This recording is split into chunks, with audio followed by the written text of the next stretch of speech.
आज का हमारा जो डिस्कशन का टॉपिक है, जो चीज़ हमने इम्प्लीमेंट करनी है, हमने अपने डॉक्यूमेंट के इनसाइड टेबल ऑफ कंटेंट को क्रिएट करना है।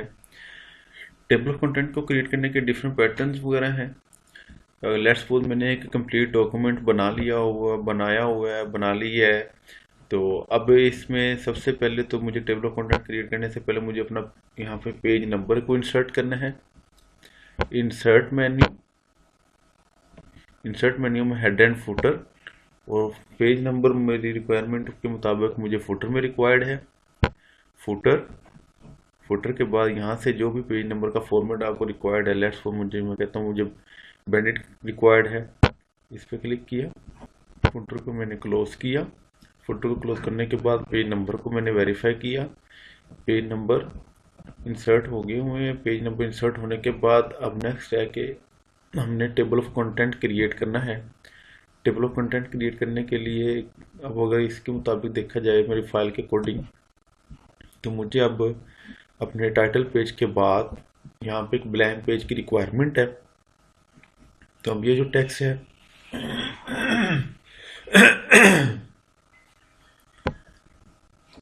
अब ये जो टेक्स्ट है इसको मैं नेक्स्ट पेज पे मूव कर दूंगा। इसके लिए मुझे क्या करना है, इंसर्ट मेन्यू और पेज ब्रेक की ऑप्शन को इस्तेमाल करना है।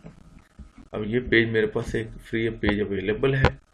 अब इस पेज को हम यूटिलाइज कर सकते हैं। जो मोस्टली जो हम एक्टिविटी परफॉर्म करते हैं वो ये होती है कि हम खुद से चीज़ों को डिफाइन करना स्टार्ट कर देते हैं। लेट्स सपोज जैसे कि मैंने कहा कि मुझे टेबल ऑफ कंटेंट चाहिए। मैंने कहा table of content,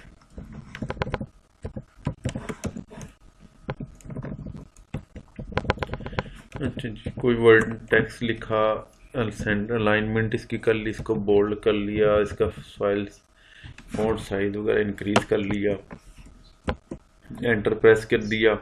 enter press करने के बाद हम जो फर्स्ट हेडिंग है वो कौन से पेज पे अवेलेबल है जी, let's suppose use of live layout है। कहते हैं जी हमें ये हेडिंग चाहिए।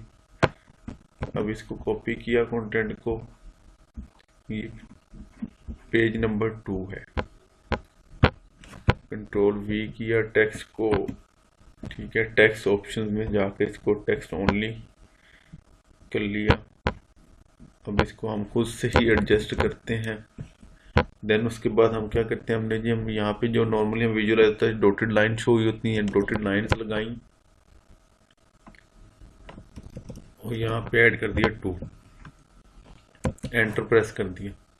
अब इसी फॉर्मेट के मुताबिक हम पेज नंबर्स वगैरह को ऐड करवाते हैं। ये मेथड हो गया मैनुअल का, लेकिन इसमें कुछ इश्यूज जो जनरेट होते हैं वो ये होते हैं कि लेट्स सपोज मेरा टेबल ऑफ कंटेंट यहाँ से स्टार्ट हुआ था, लेकिन ये मुझे नेक्स्ट पेज के ऊपर भी मैंने इसको यूटिलाइज किया, बनाया इसको। अब जैसे ही ये मेरा पेज नंबर नेक्स्ट यूटिलाइज होगा, तो अगर देखा जाए तो मेरी जो हेडिंग्स हैं, जो मेरे पेज है, जो मेरी टेक्स्ट है, कंटेंट है, वो भी नेक्स्ट पेज के ऊपर मूव हो गया। अब मैंने फर्स्ट देखा था कि ये पेज नंबर 2 के ऊपर चीज़ें अवेलेबल थी, लेकिन अब जहाँ यहाँ पे विजुअलाइज करूंगा तो ये तो मेरे पास पेज नंबर 3 पे आ गया हुआ है। तो इट्स मीन क्या, मुझे फिर दोबारा से सारे पेज नंबर्स को वेरीफाई करना पड़ेगा, देखना पड़ेगा, और मैनुअली 1 बाय 1 एक एक पेज को अपडेट करना पड़ेगा। तो ये एक बहुत बड़ी बैड प्रैक्टिस होती है। इस एक्टिविटी को हमने परफॉर्म नहीं करना। अब सबसे जो बेस्ट पैटर्न है उसका मेथड आप लोगों के साथ शेयर करता जाऊं।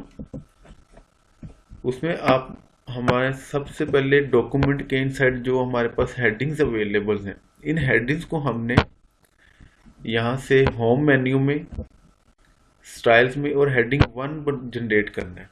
हेडिंग 1 कर देना है। हेडिंग 1 करने के बाद आपके पास यहाँ पे अगर देखा जाए तो लेट्स सपोज जो टेक्स्ट का लेआउट है, फॉर्मेट है, वो चेंज हो जाता है। तो आपने इसको अपनी नीड के अकॉर्डिंग यहाँ पे चेंज कर लेना है। लेट्स सपोज मेरी रिक्वायरमेंट है जी टाइम न्यू रोमन होना चाहिए, हेडिंग बोल्ड होनी चाहिए, और उसका फॉन्ट साइज लेट्स सपोज मैं कहता हूँ कि जी 18 होना चाहिए। ये मैंने अपने अकॉर्डिंग इसको सेट कर लिया हुआ है। और इसका फॉन्ट कलर जो है यहाँ से चेंज कर लेता हूँ, ब्लैक है, ब्लैक रिक्वायर्ड है, ब्लैक कर लिया। अब ये मेरे पास एक हेडिंग जनरेट हो चुकी हुई है। अब इस हेडिंग का एक फॉर्मेट में इस हेडिंग को सिलेक्ट किया, इस हेडिंग के फॉर्मेट को मैं अपने पास सेव कर लेता हूँ। वो सेव किस तरह से करना है, हेडिंग को सिलेक्ट किया, अगेन स्टाइल्स मेन्यू, होम के स्टाइल ऑप्शन में यहाँ से आप इसके यहाँ पे मेरा कर्सर है, यहाँ पे मोर की ऑप्शन अवेलेबल है, इस एरो को क्लिक किया, क्रिएट अ स्टाइल के ऊपर क्लिक करना है। यहाँ पे आपने इसको अपने नेम के अकॉर्डिंग भी सेट कर सकते हो, माई हेडिंग लिख सकते हो, माई हेडिंग 1 लिख सकते हो, जो भी आप लिखना चाहो, जो आप नेम आपको ज़्यादा सूटेबल लगे। मैं इसको कर देता हूँ जी माई हेडिंग, ओके कर लिया। अब नेक्स्ट जो जैसे सेकंड जो हेडिंग स्टार्ट हो रही है, सपोज इसको भी मैंने करना है, तो इसको मैंने क्या करना है, अपने टेक्स्ट को सिलेक्ट किया और अब मैंने सिर्फ अपनी ये जो माई हेडिंग सेव हुई है मैंने इसको सिर्फ इस्तेमाल करना है। अब मुझे बार बार हेडिंग 1 क्लिक करने की, फॉर्मेट को चेंज करने की कोई ज़रूरत नहीं है। मैंने अपनी नीड के अकॉर्डिंग हेडिंग 1 का फॉर्मेट सेट करके अपने पास सेव कर लिया हुआ है और मैं सिर्फ और सिर्फ अब इसी को इस्तेमाल करता जाऊंगा। मुझे कोई फॉर्मेट अगेन अप्लाइमेंट करने की, चेंज ओवर करने की कोई ज़रूरत नहीं होगी। मैंने अपने कंटेंट के मुताबिक काफ़ी हेडिंग्स को इस तरह से अपडेट कर लिया हुआ है। अब हमने ये डिफरेंट पेजेस के ऊपर हम हेडिंग्स को चेंज ओवर कर देते हैं ताकि थोड़ा सा डिफरेंट व्यू, कंटेंट व्यू हमारे पास टेबल ऑफ कंटेंट में जनरेट हुआ नज़र आए, ताकि हम डिफरेंस को नोट डाउन कर सकें।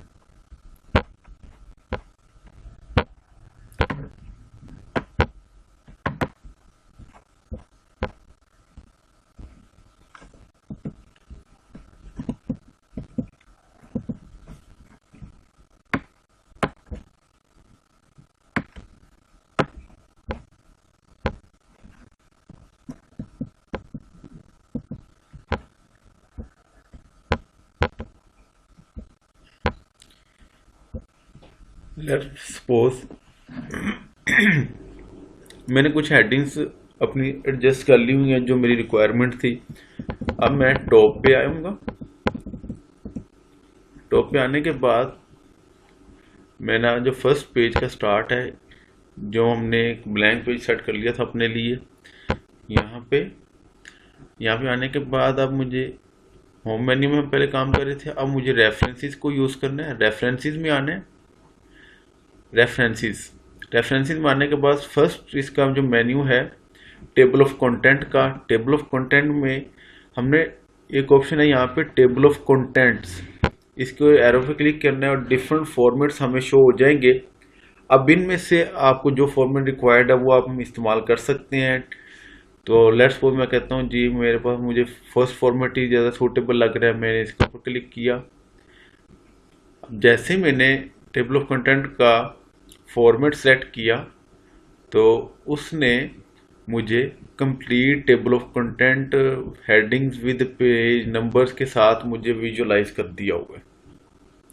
अब उसमें ने विजुअलाइज क्यों किया, मुझे सारी की सारी हेडिंग्स क्यों ऐसे दिखा दी, क्यों? उसकी रीज़न ये थी कि हमने होम मेन्यू में जो माइक्रोसॉफ्ट का बिल्ट इन फीचर था स्टाइल्स का, उसको इस्तेमाल किया है। जो हेडिंग्स की ऑप्शन वहाँ पे अवेलेबल थी, हेडिंग 1 को हमने फॉर्मेट को सेट किया, फिर उसको अपडेट कर दिया, सारी हेडिंग्स के अगेंस्ट हमने उसको इम्प्लीमेंट कर दिया हुआ।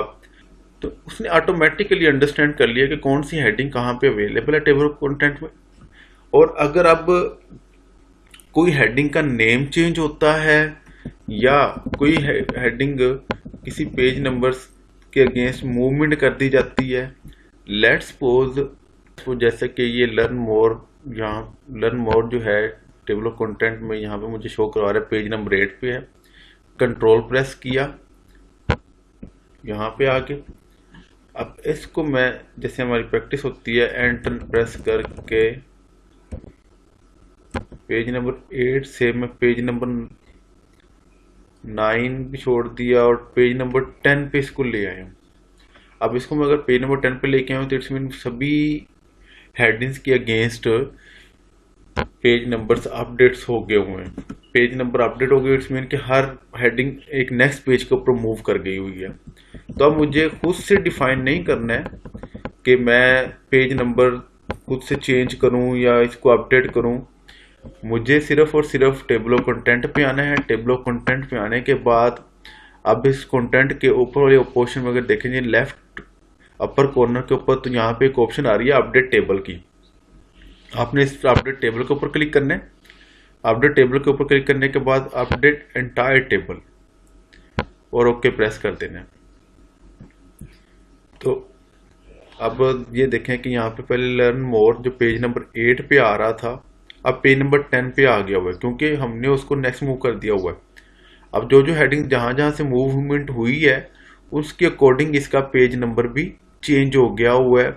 इस तरह से हम टेबल ऑफ कंटेंट को इस्तेमाल कर सकते हैं रेफरेंसेस के थ्रू। लेकिन अगर हम चाहते हैं कि ऑटोमेटिकली हमारा टेबल ऑफ कंटेंट जनरेट हो और उसमें हमें पेज नंबर को अपडेट्स करना भी ज़्यादा इजी हो, तो उसका सबसे बेस्ट वे ये है कि आप माइक्रोसॉफ्ट का होम मेन्यू में स्टाइल सेक्शन में जो बिल्ट इन हेडिंग्स है इनको इस्तेमाल किया जाए।